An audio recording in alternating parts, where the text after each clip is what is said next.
Hey, salut les amis, bienvenue sur la chaîne NetEpic Palladium. NetEpic Palladium, le jeu pour faire des batailles titanesques dans l'univers de 40K. Aujourd'hui, 8e et dernière vidéo concernant les règles de NetEpic Palladium V2, et on s'attaque à tout ce qui est décor et structure. Alors, évidemment, les décors et les structures vont avoir un impact en jeu, c'est tout l'intérêt de leur existence. Le premier impact que cela peut avoir, c'est sur le mouvement. Pour cela, il y a 4 types de décors. Les infranchissables, vous ne pouvez tout simplement pas passer par ces décors. Les gênants, eux, ils vont simplement gêner le mouvement de certains socles, ou de tous les socles d'ailleurs parfois. Alors typiquement, les ruines et les forêts sont de très bons exemples de gênants, puisqu'en fait ils vont réduire le mouvement de certains socles. Il y aura aussi les éléments de décor sans impact. Eux, c'est très simple, ils ne gênent absolument pas le mouvement. Voilà, les collines sont un très bon exemple. Et enfin, on va voir les structures. Alors les structures, ce sont des décors un peu particuliers, puisque certains socles, généralement l'infanterie et l'artillerie légère, peuvent y rentrer. Par contre, les autres ne peuvent pas y entrer, et la structure est alors considérée comme infranchissable. Les bâtiments sont de très bons exemples de structures. Alors, justement, pour rentrer dans une structure, un socle va commencer par perdre 5 cm de son mouvement total. Puis, vous allez mesurer la distance de déplacement, normalement, du point A au point B d'arrivée. Voilà, c'est-à-dire qu'en fait, si vous allez de là à là, vous mesurez la distance de là à là, vous rajoutez 5 cm, et ça, c'est la distance que vous devez avoir pour pouvoir faire ce mouvement. Alors, à l'inverse, pour sortir, c'est exactement de la même façon. Vous mesurez votre mouvement de là à là, et vous rajoutez 5 cm pour connaître le mouvement qu'il vous faut pour pouvoir effectuer ce déplacement. Si jamais le socle n'a plus de mouvement au moment donné où il arrive au bord de la structure, que ce soit pour rentrer ou pour sortir, il peut se positionner afin d'être entièrement à l'intérieur ou à l'extérieur en touchant le point d'arrivée B. Par exemple, ici, le socle des gardiens est à 10 cm du bâtiment, il est en ordre d'avance, il fait ces 10 cm, il arrive contre le bâtiment, vous vous rendez compte qu'il n'a plus de mouvement pour pouvoir rentrer dedans, eh bien, il peut se positionner quand même comme ceci. Une question qui se pose régulièrement, c'est est-ce que votre socle est ou non dans la structure? Alors, un socle peut rentrer dans une structure si et seulement si son socle peut y entrer complètement. Ça, c'est la règle générale. Toutefois, il arrive que certains décors empêchent, quoi qu'il arrive, qu'un socle puisse y rentrer complètement. Alors, prenons l'exemple le plus classique, c'est le bâtiment de la boîte de base de Space Marine V2 et les socles ronds qui dépassent systématiquement des bâtiments. Dans ce cas, et dans ce cas seulement, le socle est dans le bâtiment si vous parvenez à le positionner de telle sorte qu'il soit au maximum dans le bâtiment. C'est-à-dire qu'il n'existe pas d'autre façon de poser pour qu'il soit plus dans le bâtiment, même s'il était tout seul. Et c'est là le point important, c'est même s'il était tout seul. C'est-à-dire que si vous vous trouvez dans cette position-là, vous pouvez effectivement poser votre socle rond ici. Mais si vous vous trouvez dans cette solution-là, eh bien là, vous ne pouvez pas le poser comme ça. Pourquoi? Eh bien parce que vous pourriez le poser comme ça, s'il n'y avait pas les autres socles, amis ou ennemis d'ailleurs. Vous pouvez toujours attaquer les troupes à l'intérieur d'un bâtiment, mais les bonus de facteur d'assaut ou les malus pour toucher ne sont accordés que si le socle est entièrement dans le décor. Un autre effet en jeu des décors, c'est l'effet sur les lignes de vue. Évidemment, ce qui est intéressant avec les décors, c'est que parfois, ils coupent les lignes de vue, ou ils mettent un malus à celle-ci. Encore une fois, on va distinguer 4 types de décors. Le premier, ce sont les obstruants. Le terme est très simple. Une ligne de vue qui passe par un décor obstruant, eh bien, la ligne de vue est coupée, et elle ne continue pas. Les collines et les rochers sont de très bons exemples d'obstruants. À noter que si jamais le décor est sans impact concernant le mouvement, alors il n'est obstruant que si la ligne de vue doit traverser le décor. C'est-à-dire que si vous êtes sur le décor en lui-même, eh bien, votre ligne de vue n'est pas obstruée par le décor. Ensuite, on va voir les semi-obstruants. Alors, il s'agit de décors qui bloquent les lignes de vue quand celles-ci les traversent et infligent un malus pour toucher quand la zone de contrôle de la cible touche le bord ou le dépasse. Ça peut paraître un peu compliqué comme règle, mais vous allez voir, c'est très simple avec des exemples. Alors, à noter, les bâtiments et les forêts sont de bons exemples de semi-obstruants. Prenons par exemple ce socle qui est dans une forêt. Est-ce qu'on peut avoir une ligne de vue depuis la chimère sur ce socle de motojet?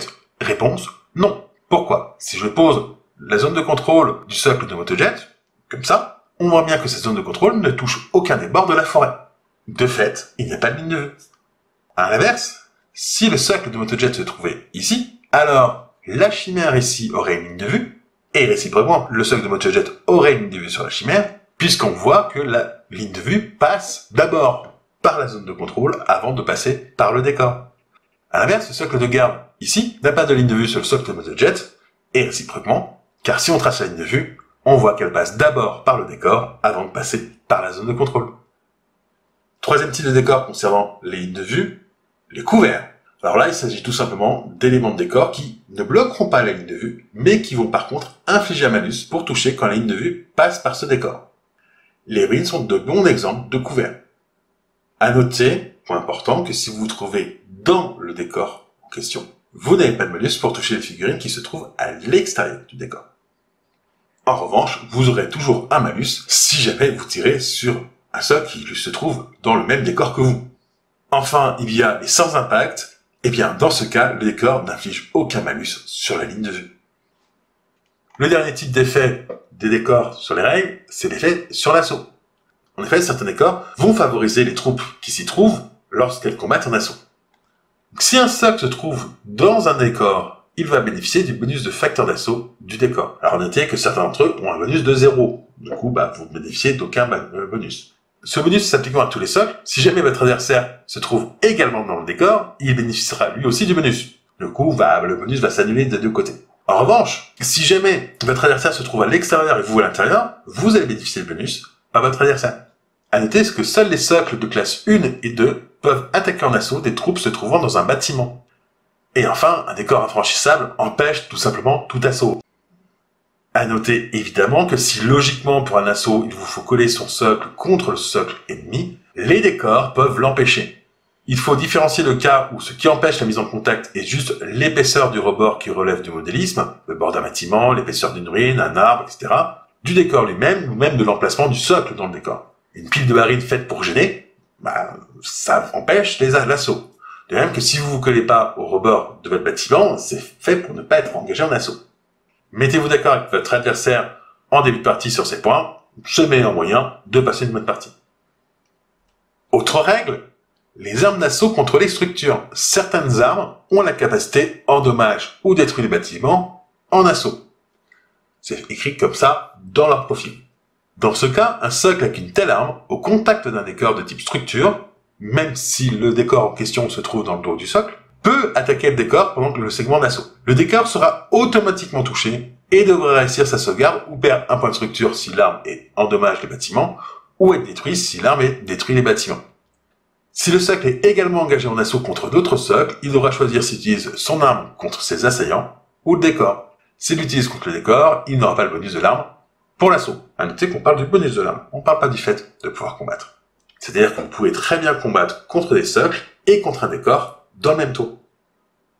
En revanche, une arme type un point de combat pour un titan qui donne un bonus au facteur d'assaut du titan et qui a également la capacité détruire les bâtiments ne peut pas être utilisée contre un bâtiment et contre un socle adverse durant le même tour. Soit vous bénéficiez du bonus d'assaut du point, soit vous bénéficiez de la capacité détruire le bâtiment du point, mais pas les deux. Alors, les dégâts sur les décors. Eh bien, seules certaines armes peuvent détruire un décor. Ces armes disposent soit de la capacité endommage les bâtiments, soit de la capacité détruire le bâtiment. Toutes les autres armes sont sans effet contre les décors. Elles peuvent toutefois détruire les troupes qui se trouvent à l'intérieur. Si un décor est attaqué par une arme pouvant le détruire, alors il est touché automatiquement. Pour une arme à gabarit, il suffit qu'une partie du gabarit touche le décor. C'est-à-dire que vous n'avez pas besoin de faire un jet pour toucher sur un décor. On considère que le décor est quand même assez gros et en plus il bouge pas, donc c'est plus simple à toucher. Le décor étant touché automatiquement, il doit réussir une sauvegarde de décor. Cette sauvegarde, qui est indiquée dans le profil du décor, est résolue non pas en jetant un D6, comme d'habitude, mais en jetant 2D6 que vous additionnez. L'APA de l'arme, en revanche, va s'appliquer normalement. Si un décor est à sauvegarde, il va perdre un point de structure si l'arme a la capacité endommage les bâtiments, ou tous ses points de structure si l'arme a la capacité détruire les bâtiments. Seuls les décors de type structure ont plusieurs points de structure. Les autres n'ont qu'un seul point de structure. Si c'est pas marqué, ça n'a qu'un seul point de structure. Si un décor n'a plus de point de structure, il est détruit immédiatement. Tout ce qui se trouve à l'intérieur du décor est également détruit aucune capacité spéciale, ni sauvegarde, ni régénération, ni duplication, ni sortie d'urgence, ni quoi que ce soit, ne peut s'appliquer. Considérez au pire que les troupes qui étaient à l'intérieur sont actuellement sous des tonnes de gravats et que le temps qu'elles en sortent, la bataille sera terminée. Ce qui veut dire que ces troupes sont considérées comme détruites pour le calcul des points de rupture et de mission. À noter que certains décors sont tout simplement indestructibles. Il est impossible de tirer sur un décor dans lequel se trouve un ou plusieurs de vos socles avec la capacité endommage les bâtiments ou détruit les bâtiments, sauf évidemment si votre armée est concernée par la règle sans scrupule. Alors on va prendre un exemple là-dessus, ça sera plus simple.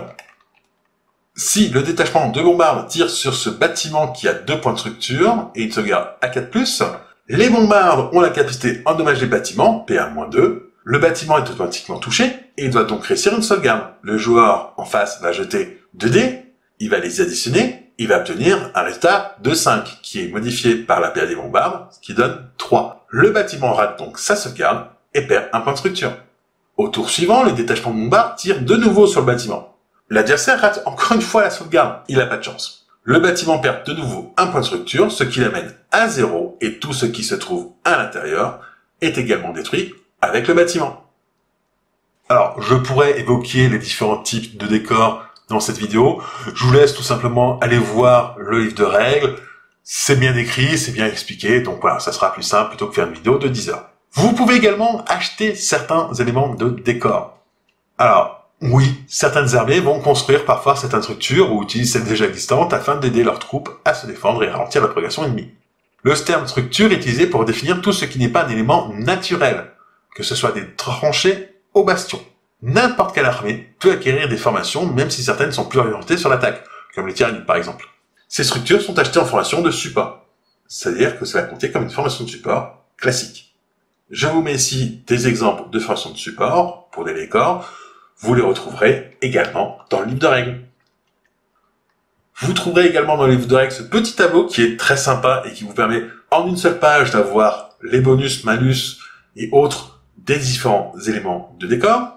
Voilà, la vidéo est désormais terminée et la série de vidéos sur les règles également. Si ça vous a plu, n'hésitez pas à mettre un commentaire, à la partager, à la liker et à vous abonner. À noter qu'on va sortir très vite une vidéo de rapport de bataille didactique où en fait on va tout simplement faire une partie avec Matt dans laquelle on va en fait vous présenter les différentes règles en jeu. N'hésitez pas à rejoindre l'association si vous voulez évidemment soutenir le travail qui est effectué sur NetEpic. Tous les liens se trouvent en description. Sur ce les amis, je vous dis ciao et à la prochaine. Merci à tous nos partenaires, Gorg Factory, Troll Under the Bridge, Torex Wargames Accessories, Krang Wargaming, H6 Studio, Ileda Games Studio, Ragnarok, la taverne du Gobelin Farci. Pour bénéficier de réductions chez nos partenaires, rejoignez l'association NetEpic. Tous les liens en description.